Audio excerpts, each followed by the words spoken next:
Et salut à tous, on se retrouve pour une nouvelle vidéo du format prépa. Ça fait longtemps qu'on n'en a pas fait, tout simplement parce qu'il n'y avait pas grand chose à dire. Il y a eu les vacances, il y a eu une période un peu creuse entre les concours blancs et maintenant, donc pourquoi faire des vidéos quand il n'y a rien à dire? Néanmoins, les changements qui vont être annoncés dans cette vidéo ne sont pas particulièrement liés à, je sais pas, les partiels qui arrivent dans un mois ou d'autres événements extérieurs, mais surtout un changement de mentalité que j'ai eu. En effet, il y a quelques jours, j'ai réalisé que si je voulais être pris dans une grande école, le NS Saclay que je vise, ou encore HEC que je peux avoir en Cuban, ou encore un master à Dauphine, que sais-je, bah, faut travailler, et il faut travailler plus que ce que je fais actuellement. Et en fait, les activités que je fais à côté mettent en péril le travail que je fournis. Donc, c'est-à-dire, je risque de ne pas être pris là où je le souhaite à cause de certaines activités. On peut citer mon entreprise, on peut citer la musculation et on peut citer les réseaux. C'est pourquoi, vous vous en doutez, vous l'aurez compris avec la dernière vidéo qui était sortie, j'essaye de diminuer les réseaux parce que la musculation, j'ai trouvé un nouveau programme, si ça vous intéresse, j'ai découpé ma séance épaule le matin pour pouvoir aller à la salle 3 fois au lieu de 4, mais j'essaye de continuer à y aller 4 parce qu'en fait je double juste ma séance d'eau parce que je suis addict à la salle et que c'est trop bien et que j'ai pas envie d'y aller moins de 4 fois par semaine. Bref, passons outre. Sinon, pour les réseaux, j'essaie de sortir moins de vidéos, mais en fait, tourner une vidéo YouTube, ça me prend vraiment pas tant de temps que ça. Et je pense pas du tout que ce soit ce temps-là qui puisse être récupéré et qui va changer quelque chose. C'est pour ça que le changement, il va plutôt venir de ma méthode profonde de travail. J'ai essayé de sortir une vidéo il y a quelques semaines qui en parle avec mon nouveau planning, un truc comme ça, que je vous invite à aller voir, qui était plutôt bien. Et le grand changement qu'il y a eu ces dernières semaines, c'est vraiment l'instauration des live planifications qui m'aident beaucoup.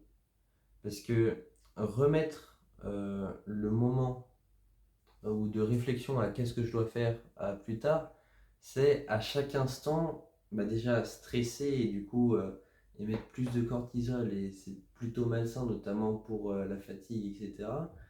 Mais c'est aussi perdre du temps pour rien.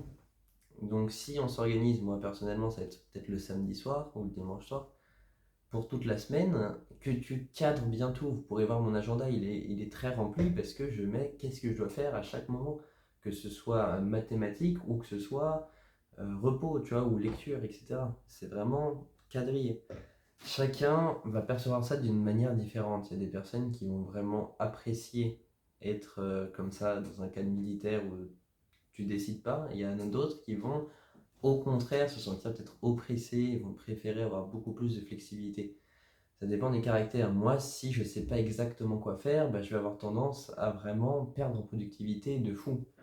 En termes de productivité, justement, il faut travailler mieux, pas seulement plus.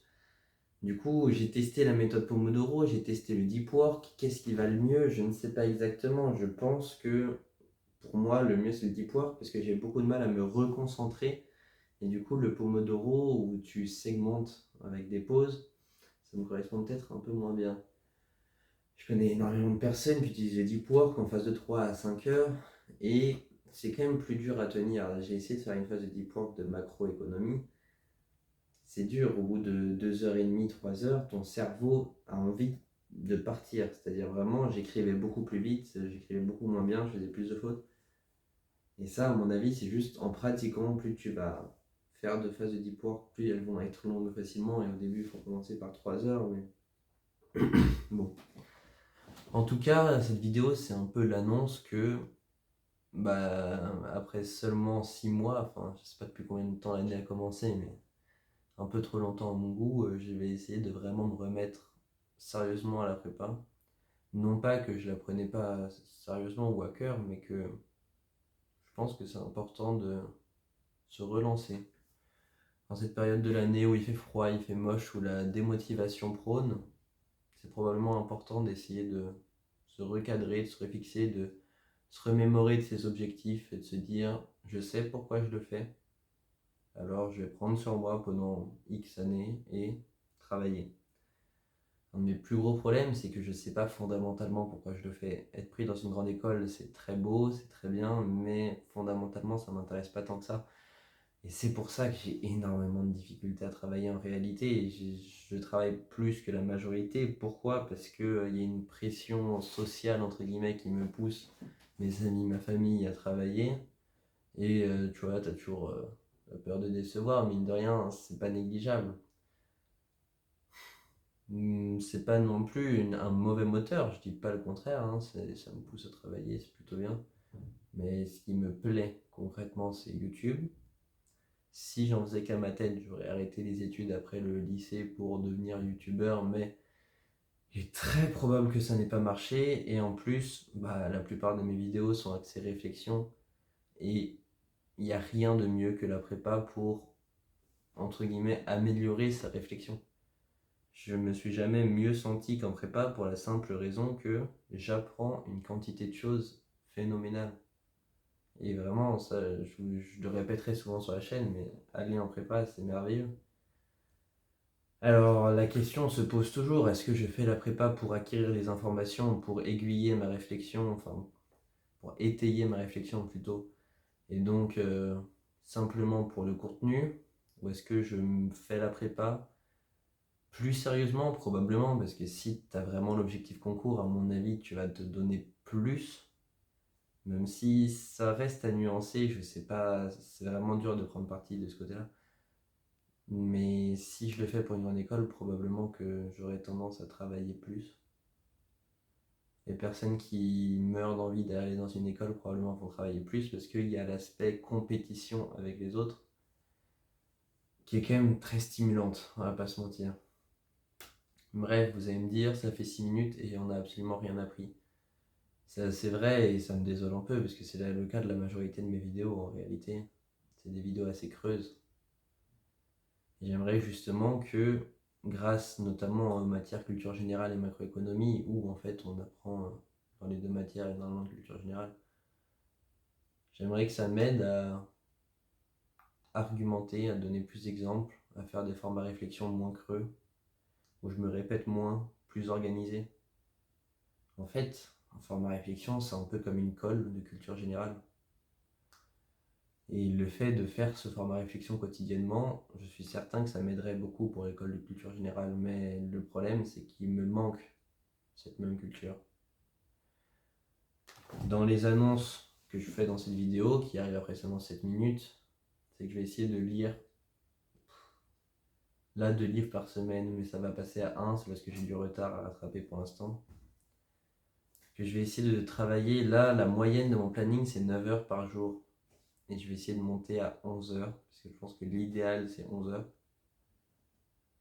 Je ne peux pas atteindre plus actuellement, ça me tue, je ne sais pas comment c'est possible, mais je n'arrive pas. J'adorerais faire des journées plus longues, mais je n'en suis pas capable pour l'instant, et peut-être que l'année prochaine ce sera possible, je l'espère. Dans l'état actuel des choses, je vais essayer de passer de 9 à 11 heures, ce qui fait déjà une différence énorme. Surtout qu'il y a beaucoup de journées où j'étais plutôt à 8 heures. Et je vais essayer de travailler plus sérieusement, c'est-à-dire dans mon temps de travail, de moins faire du cours et plus de l'exercice et de la recherche. Parce que quelque chose que j'ai constaté, c'est que je cède trop à la facilité de la correction et que ce qui aide le plus à retenir, ça va plutôt être la recherche. Bien évidemment, il faut aussi que je travaille plus la fac, les partiels qui arrivent, etc. C'est compliqué, hein. Un nouveau départ, je l'espère. En tout cas, je me donne les cartes en main pour y arriver. Reste à savoir si je vais avoir la discipline nécessaire. De toute façon, on aura la réponse à tout ça dans 2 ans. C'est-à-dire là, c'est vraiment le suivi d'un parcours de 2 ans. J'espère que cette vidéo vous aura apporté quelque chose. Je ne sais pas quoi. Pour le coup, j'ai l'impression que mes vidéos apportent de moins en moins. Mais il y a de plus en plus de gros projets qui arrivent en parallèle, donc ça va compenser. Je me demande vraiment sérieusement s'il y a une personne qui est arrivée à cet instant de la vidéo. C'est pour ça que mes fins vont finir par être de plus en plus bancales. Parce que le watch time moyen, c'est à peu près 3 minutes max, tu vois. On est à 10 minutes. Si t'es là, t'es un BG. J'espère que la vidéo a été assez claire. En tout cas, c'est reparti pour du travail plus intensif, plus régulier.